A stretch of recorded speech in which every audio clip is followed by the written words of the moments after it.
So have you been able to make any plans about bringing those pigeons up to the middle of nowhere with you?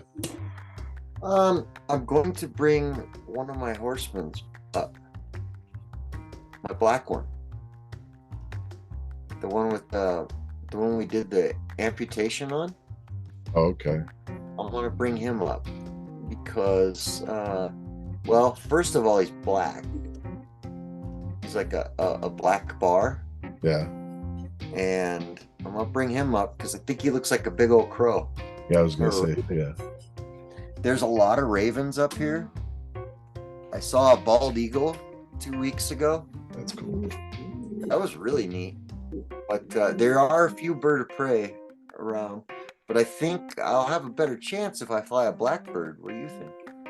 I think that's what my saving grace out here is ravens. There was a guy who posted on one of the, I don't know, one of the Facebook pigeon groups about how many birds are you losing every year, and I mean, like I put 1 to 2, and really those are only if I do like a far release.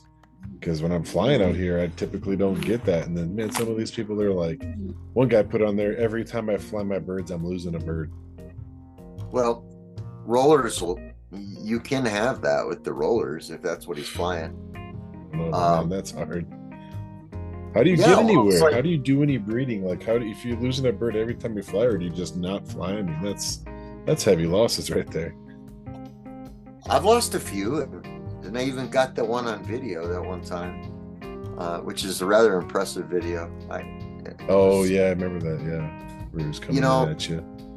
as much of a bummer as it was, it's still it was I was rooting for the birds the whole time. Come on, guys, you can do it. You could probably hear me in the background hollering. Oh yeah, It's a rather impressive show, and it went on for 10 minutes. yeah. You know, but hey, if you're gonna, I mean, fact of the matter is, if you're gonna fly birds, you no longer have the control of the cage. So Yeah, it's things true. happen. Yep. Things happen. It could Especially just doing drops and stuff. You're going 40 miles away from home. That's a lot of territory they're covering. A lot of different scenarios. They're probably going to come across a bird of prey or something else. I worry more about them smashing into something uh, than running into a Mm. hawk. Um, the homers I've had no problems with the hawk or any of that. Um, they tend to actually fly towards the hawk. If they see the hawk on a telephone pole, they'll circle him. They'll circle him and they'll keep making passes at him until the hawk moves. Huh. Yeah. But the rollers now, we talk about things happening. Heck, I raised a roller from a pair of birds that I got from the club auction, and that grand champion pair. Oh yeah, yeah, yeah. Okay, so I raised up a baby, and it was in the breeder loft. I didn't have anything to fly it with, and it was bright white, so I didn't want to just turn it loose. It got loose one day out of the kit box. I just started to settle it, and he got loose. I think it was when we were just putting him in there that day, and that little bugger, he took off. He made 2 laps and never came back. Mm. That's a roller. Things happen sometimes. And he wasn't meant to be turned loose yet, though. I guess that's the big kicker. Is it just he was very strong. He was eating with the breeders, so he was full of high protein feed. Yeah, yeah. Full And tank. he wasn't hungry, so he had no reason to come home. Yeah, yeah. And he just bounced. So, I mean, things happen. We got enough of them to keep going. But yeah, once you turn them loose, man, anything can happen, really. Unless I don't know if you can hear in the background right now, man. My parlor rollers are starting to really coo it up right now. I can hear him just a tad Yeah. bit. I don't think anybody will hear it. Parlor rollers, Over. though, I mean, you could turn them loose. I mean, when I take them to the park and I roll them, I just let them walk around when they're done. Yeah, They're not going to go anywhere, and sort of a BOP coming down and spotting them. But It was funny. My little boy, he Like little just, chickens. yeah, that's what they look like, tiny ones. But yeah, my little boy, he just learned how to walk, and so he's out there trying to catch them, and they cannot walk him, and then so he was crawling, and so he was down on the ground, and then it rolled backwards into his face, and he didn't know what to do. It was funny. That's how my folks taught me how to walk. They turned me loose with the chickens. Yeah, with the chickens, try to catch them. Yeah, you gotta be fast. But no, that's I can even turn them loose in my shop here and everything. But yeah, the breeding season will be starting up here for a lot of people December, and get them young ones coming out for January and stuff. But Hey, I'm starting up. I posted up on the podcast page there my new nest boxes. Dude, I like it. I like that setup, man. That looks cool. It's so simple and straightforward. Yeah. For the cost of a 5-gallon pail and a Dollar Tree dog bowl, you got a nest box. Well, that's perfect though. Check that out. We've been getting a lot of requests about how to get started, and I know we did an episode for how to get started before, and let's just clear this up. Yeah, when we first started putting some of these together, some of those first episodes, the audio was kind of wonky on it. We were getting it figured out. Sorry about that, but here we go. We're gonna do one for beginners again, because multiple people have hit us up about it, and like Chris's setup right there, let's kind of get people started in the right direction, whatever level. If you're going breeder style with a loft or a pigeon as a pet. So well, let's first start off by giving us the opener here, Chris. You said you wanted to do the football one. Let me hear it. Is that what I said? Is that what I said, Phil? Yeah, man. You've been bugging me about it, man. Just do it. Hey, that's Phil and I'm Chris. Welcome to our podcast. So that I kind of consider that little loft like a dove coat, man, with all the whites in it and stuff. Well, yeah. Get like 5,000 buckets and stack them all up facing inside. Have like a new age dove coat, because some of those dove coats, I mean, they held thousands of bird, or I mean, they're like a tower. Yeah. Did you see the pigeon ranch in California, the one that washed away? No. They're the largest pigeon ranch in the world used to be in California on a river, and the birds actually drank out of the creek and everything. There's some good documentation on it. You got to just Google it, check it out.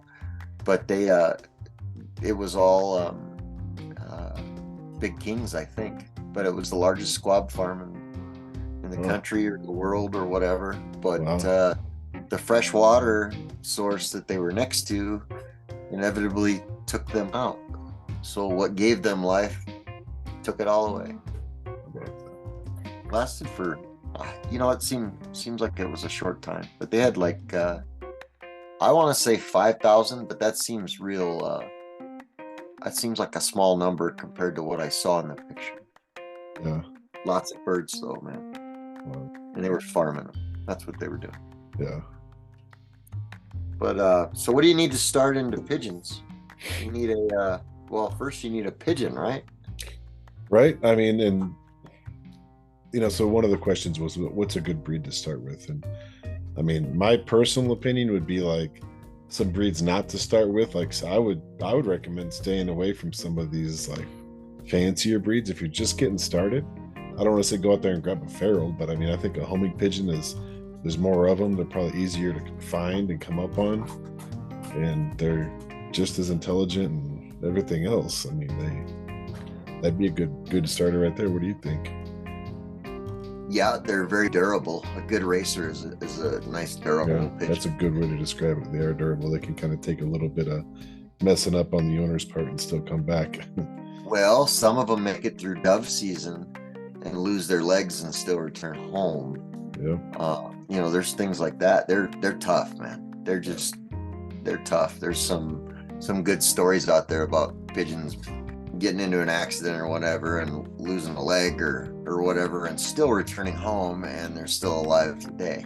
So that's a good one. The one I recommend is the one I started with.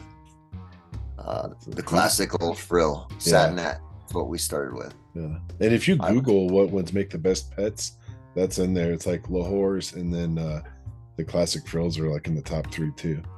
Yeah. So they must have a decent temperament and, you know, good relationship with people. And they have an incredible personality, much like mine. They're not approachable. So this is something I think every beginner should know. One pigeon is a lot of fun. One pigeon is a lot of fun. When they bond with you, they can become very interactive. They're a lot of fun, and people look at you, you know, you got a pigeon, weird, but they all think it's cool. Low key though, it's cool. But when you say, "Oh, my pigeon needs a friend," and you pair that pigeon up with another pigeon, it just ain't the same. Be ready for that, because once they start doing pigeon things and start breeding, pairing off, they become territorial. Start talking behind your back in pigeon. Yeah, well, they'll slap you. They give you the pow pow, you know. Or so my little frill, she can grab a hold, and it doesn't hurt. You know, they don't have no power, but they're pretty aggressive about it. But that's something I think every beginner should know. Yeah, and honestly, I mean, if you're going for a pet, yeah, it's not like a dog or I mean, I don't know, cats, whatever. But yeah, when you get more than one, it does change. But I think like when you get more than one dog, like it's still, there's still like that pet. But yeah, with pigeons it's different. I mean, ours, I like having just the one, because then it also just gets that much more handling time, and yeah, like you said, the personality and everything really develops more in that way. But and it's a lot less work. Yeah, that too. I mean, yeah, because so you're talking cages and stuff like that. You definitely want to get something with a pull-out tray. You know, get something that's not going to be a headache to clean. A wire floor with a pull-out tray is the most hygienic. Yeah, and that's one thing. You know, everything should be hygienic. Their waterers. You need a water that they cannot defecate in. You don't want their dirty birdie feet in there. You don't want them bathing in their water. You don't want them crapping in their water. That's the easiest number one way to get a sick pigeon. Yeah, and it's like the most common way that when birds do get sick, it's because of that. So get the bullet style, where it looks like a bullet with a rounded top where they can't get on top of it, and the sides just have holes in them to stick their heads through. And you can make one. You know, they've sure. You can make them. I mean, for one bird, you could make it out of a juice jug. Mm-hmm. That'd be a very simple way. Just cut a hole on the side of it at an appropriate height, and, you know, keep some water in that bad boy. Pigeons don't drink like chickens. They don't lap it up. They put their whole face in it. First time you'll see it, pigeon's thirsty. Yeah, a lot of that stuff could be DIY. Like, even if you go bigger, like you did with your loft, and you used 5-gallon buckets for their nesting, you know, that's one way to do it right there. That's efficient. You know, the nest bowls, you don't have to get nest bowls. A lot of guys are using just these the dog bowls from the dollar store. I started using those. I had a pigeon, I told you about this, that I had it in one of those vented nest bowls where there's slots in there. I had the same thing happen. I know exactly what you're talking about. Yep, and it's so disgusting. The little pigeon leg got stuck down in there, and they, you know, you check it every day, but then by the next day it's all swolled up. So I had to cut that nest bowl around its leg and pull it out, and it healed up 100%, but just unnecessary. I've never had that happen with the dog bowls from the dollar store. Yeah, I've had losses in those bowls that you're talking about. I hate it. The vended ones. Yeah. Yeah. So yeah, a dog bowl, you know, even if you just got one pigeon, I mean, our house pigeon has a nest bowl in there, and, you know, it works good. And, you know, I even use the dog bowls in my breeder loft too, for all the breeders to use as well. So yeah, that's your bird's bed. Yeah, I mean, they'll hang out there. You can throw a little perch up in there. There's a lot of posts on the Facebook group for the Pigeons as Pets about, you know, what are good toys and stuff. And I have two car mirrors in my breeder loft, you know, just for them to kind of play with or whatever. But a bell on a string, just something for them to peck at or whatever. But that's kind of that's more in the realm of pets, which is definitely a growing. It's even like a new side of the hobby that's kind of coming back. I mean, it's been around, but it's getting pretty popular again. Well, I don't know if it's gotten more popular or, per capita. I think it probably is, kind of staying the same, but we've got so many more people in this world now. You know what I'm saying? Yeah. I could say it's very popular among certain people, but I think it's probably holding on, pretty good. The dynamic is changing a little bit. The one loft races have changed all that, so on and so forth. Club wise, anyway. Yeah, and that's the side of it too. I guess I'm really talking a lot of pet stuff, but yeah, the other sides of it, if you want to get into the fancy pigeons and you want to have a little loft or something like that, Roman pigeons especially, their lofts are basically just gym lockers. They're not much of anything. You can go online and look any of these things up, Pinterest and stuff like that, for how to build a loft, and you're building a loft based on what you're doing. If you are, oh, I'm all about this one breed of pigeon, and then it's a fancy breed or something like that, all lofts will have a general design. We've talked about this before with ventilation, but not drafty. You want to keep all the droppings dry. A square foot per bird is kind of minimum. I think most guys go above and beyond that, or they should, at least in my opinion. I like going a little bit more than that. Well, and that doesn't mean that your cage is 12 inches by 12 inches. It means that you have a square foot of floor space per bird. Yeah. So, like, say an 8 by 10, that's supposedly big enough for that would be big enough for 80 birds. You know how many birds I have in my 8 by 10? 12. And the image that came in my head is those you walk into those little boxes and they blow money around and you're stuffing money in your shirt. Like that's what it looks like in the that's what it looks like in the Homer loft. 80 of those birds in a little spot like that. I don't know. That's pushing it, man. That's pretty tight. But that's the math, and so you got to keep that in mind. Yeah. Because it's not necessarily right. And you're gonna have to just something that cramped with that many birds. The cleaning, you'll be in there every day. Just trying to stay on top of it. And we've discussed this before, and I don't know if this is a tried and true fact. It's something I believe is that as long as you have good ventilation and it's not drafty, and your droppings are dry, it does seem like it's better to let the droppings stay in there. Don't let it pile up for a feed or nothing. But don't go in there every day and some guys bleach it all out. Yeah. Some guys never clean. I have birds right now that came from lofts where the first time I visited, the droppings were roughly 2 feet high. And I asked him, I said, "Hey bud, what's I'm curious, what's your take on this?" And he said, well, his lofts were facing west, which is the hottest part of the, out here. To me, that sounded like crazy talk. Have the west sun facing the loft. That sounds dangerous, but they're kind of tough. They can stand the heat. But he said keep the droppings dry. It's not a problem, and that was why he put them towards the west. Now I've backed off a lot on cleaning. So what I've been doing in the breeder loft is I'm just scraping the floor and I'm pushing it all to the side. So I'm not walking in the poop. I'm pushing it all under the perches. Yeah, and the idea is that it keeps their immune systems up. It's not harming the bird at all, but just a little bit of exposure to it over a period of time just keeps their immune systems up. And that's a hard lesson learned. If for me because I used to every day go in there clean, because you hear about you got to keep it clean. Well, I think what you got to keep clean is the water and the food. You got to keep that clean. Absolutely. You don't want to ingest this stuff. No, and that's it. You need, as long I've begun to believe that as long as you don't, because they're perching animals, you're going to provide them perches.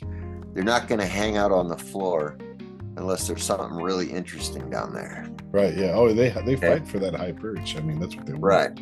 So that's one thing about it. A dirty floor doesn't necessarily make their feet dirty. Right. If those droppings are dry, it ain't gonna stick to them. You don't poop where you eat. You don't drink where you eat, or you don't drink where you poop. And one of the other things I'll say is, so depending on what aspect you're getting into, racing, fancy, or whatever, subscribe to some magazines. Purebred Pigeon's an awesome one. I really like that one. That's a really good. It's they go into some racing, but it's mostly fancy. It's about they'll kind of spotlight different fancy breeds every 2 months. Well, first of all, before you even do that, you have to subscribe and like and share to the All About Pigeons podcast pages. That's Yeah. I mean, I thought that was like a given. Yeah, that's big. You should do that before you get a pigeon. That's right. For real. Before, yeah. Little shameless self-advertising there, right? Yeah. No, but he's right. Reading. Yeah, purebred pigeon. I mean, if you can get your hand on some of the old American Pigeon journals, those are just so awesome. I wish that was still going, but that's a good I've got the well, when I'm up here sitting quiet, I read my roller book. I'm still on that same book. Is this okay? Yeah, you can even go to Amazon and look at specific breeds or whatever you're looking to get into. I mean, we've had some pretty awesome authors come on here. David Henderson has some really good roller books. David Shoemaker has ones on racing pigeons and genetics. There's a whole bunch that you can even find online if you're looking for that. The NPA, join the NPA. I know that's just an American thing. We got like listeners in like 10 different countries, but there's something where you are, guaranteed, almost anywhere you go. I mean, especially if you're in Europe and stuff like that, they're really big over there. So find a club, find a magazine that you can subscribe to. Clubs are a good way to also get your birds too, because you can handle the bird, you can talk to the person breeding it, you can see it. It's a really good way of doing it. Sometimes pet shops and stuff like that will even have pigeons, but I think going to a pigeon club show where there's actually pigeon fanciers, your odds are getting a better bird are a little bit higher. My partner in crime works for a pet shop, one of the largest pet shops in the country. I don't recommend a pet shop. Yeah. That's just me. The best birds I've ever gotten have come from, folks that are pigeon keepers. Yeah. Yeah, and even if you're getting their cull birds, it's still a better starting point. It is. Yeah. Yeah, because I guess there's two reasons for me. One is genetics. Usually you get a poorly bred bird, unless it's somebody's cull. And then two is health wise. I've never had any kind of luck with animals from pet stores. You know what I'm talking about. Yeah, no, I mean, I think that's how pet stores do it with almost all their pets, really. That's how you get a returning customer, But yeah, that's any place where you can go to where there's already people that are in that hobby. That's going to be a good way to get started off with it. You're going to get a mentor. Yeah. Find somebody that knows, figure out what you want to raise, what style of bird you want to raise, and surround yourself by those people. And it should be obvious at this point that pigeon people love talking about pigeons. So right. You find somebody who's been doing this for a long time and, you want to ask them questions, they'll typically be more than happy. I mean, that's been my experience, at least. If we've had a lot of good mentors and, a lot of good experience that's been shared. Right. And if you want to, another thing, if you want to do something competitive, whether it be show or racing or rollers or even powders, beef birds, find somebody who's successful. Not just somebody that has birds. If you're going to compete and you want to learn, find somebody that's been successful, that's been there. And a good way to find, Facebook groups. There's so many Facebook groups for pigeons internationally. there's so many Facebook groups, and you can find specific breeds. And at least here in the States, almost every city or every state is going to have some kind of club, even if it's just a racing club or a roller club. But there's specialty breeds clubs, and I'm sure it's the same thing. I know like Australia is really big in it, obviously Europe and stuff like that. So you can find some of these Facebook groups, and you can just throw it out there and see if there's anything shows happening in your area, or anybody that's breeding a specific breed that you want to get into and have questions about. You can even just post questions right on there too. So, and I know not everybody's on Facebook or whatever, but the internet still exists, so you can always just Google it too. Sure. And there's all kinds of good info out there. There's some that's not so good, but I'm not here to talk about that. Well, this is a topic that we don't have to interview anybody on, because we're beginners. So absolutely, that's where we could talk. A lot of this stuff we're sharing is stuff that we learned the hard way. Isn't that right, Phil? Oh, especially the whole cleanliness and stuff. I mean, man, serious about the droppings, leaving the droppings in there and staying dry. I think that caused a lot of issues for me by going in there and trying to keep that place as spick and span as I can. Keep the water and feed super clean for sure. But I know my loft manager, she bleaches the waters every single day now. That's one thing that's required. Yeah. So we're on that. We don't put bleach in the water. I've heard of some that do. I actually know a guy that does pretty much on a weekly basis, but that's not my bag. I don't do that. If you're on some kind of city water, that water has already gone through a treatment and been bleached, in my opinion. It's all clean and ready to go in that aspect. I mean, to each their own in that way. I will say that one thing that could be kind of a heads up is when you do get a new bird, just know that all birds carry within them certain bacterias and other things that their good bacteria will always fight. But when a bird gets moved around or shipped, if you ship a bird to you, that bird's going to get stressed out. The good bacteria is going to go away, and then you're going to, you could have the potential for some of the bad stuff come up.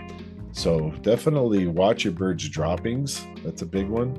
Don't freak out or nothing like that, but keep an eye out for green, watery droppings and stuff like that, because that could be a sign of something else. And you can look up online at different pictures of what each dropping could mean. Doesn't necessarily mean that's like the tried and true truth right there.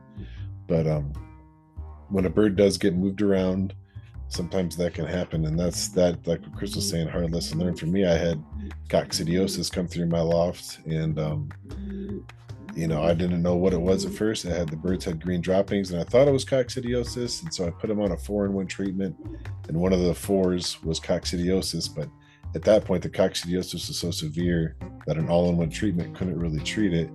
And then my man Chris here turned me on to Corid, which is specific to coccidiosis, and it cleared it all up. But at that point, I had lost a lot of birds, and it was a really hard lesson learned. So do pay attention to the droppings, but also look at how the bird acts. And that's why it's good to get a bird at a show, because if you see a bird sitting there, standing on both feet all fluffed up, and there's green droppings all around, and its eyes are closed, that's not a good sign. It's, you might want to look at another bird. I think the best way to know how your bird is feeling is with your hands. Pick him up if he feels good in the hand. That's a term that's been around for a gazillion years. Does it feel good in the hand? You want that, bird should feel strong. It should feel, nice to you. It shouldn't just feel like a lump, or so skinny that it's sharp, or you can tell a lot just by handling that pigeon and looking him over. Does he have bugs? Does open up the wing, look for any holes in the feathers. That means it's got lice, or some of the different bugs that could be crawling around on it too. That's a visual thing you can see. That's something you lose when you get a bunch of birds, because I don't care how passionate you are about it. once you start approaching, man, I don't know. I'd say 40 birds is a ton at that point, if you intend to handle them all the time. Yeah. Not like my racers, I handle them all the time because I hand pick them when I fly them. Yeah. So once you get over a dozen kind of thing, you know, and if they're not quite tame, you know, you lose that ability to handle them all the time. And sometimes schedules just get in the way too. But that's my favorite way to tell the health of any of my birds, is just grab it up. Are you feeling okay, buddy? Let me look you over, you know? Yeah. Yeah. And yeah, you gotta also have the time, you know, make sure you got time to put into it as well. It's super cool that there are a lot of people that are curious about getting started and getting into it. That's like the whole thing, you know. We always say it's all about promotion of the hobby, so we do want to help in any way that we can, you know. So you guys give us, like, we're bringing on, a couple of people asked about nutrition and conditioning birds, and so we've got some real experts that are going to be coming on, and we're going to talk specifically about those things. Let's see, I think we covered most of the different stuff. I mean, is there anything else you can think of that? Yeah, food, water, keep it clean. We got that. Can't hammer that enough. Picking the right bird for you. Decide what kind of birds you want. If you just want a bird, I mean, yeah, easy to find one.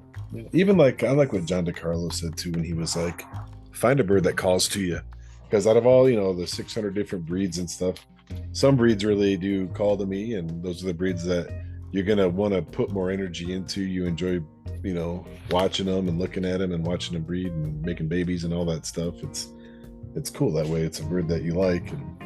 But I do like the idea, if you're just getting started, and, you know, homers, like you said, they're durable. So yeah.